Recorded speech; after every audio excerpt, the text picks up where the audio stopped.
আমি প্রতিদিন শুটিং শেষ করে ক্যামেরা রাখি এই ক্যামেরা ব্যাগে।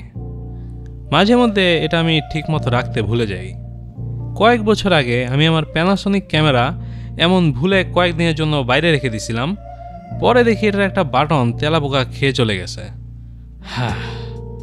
সো এই জন্য এই ব্যাগ ঠিকমতো রাখা ইম্পর্টেন্ট। এ কারণে এই ব্যাগ একটা সেন্সর রাখা আছে। এটা হচ্ছে থার্ড রিয়েলিটি এর জিগবি টিল্ট সেন্সর।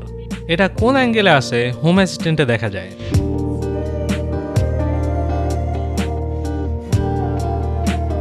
সো আমি যদি ক্যামেরা ব্যাগ গুছিয়ে সোজা করে না রাখি, একটা ব্যাজ অলওয়েজ উঠে থাকে আমার ড্যাশবোর্ডে, যতক্ষণ না আমি এটা ঠিক করি।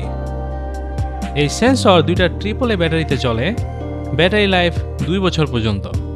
এটাতে সাইরেনও আছে, যেটা আমি ব্যবহার করি না অবশ্য। এই সেন্সর অবশ্যই এই কাজের জন্য বানানো হয় নাই, but I like how I use it.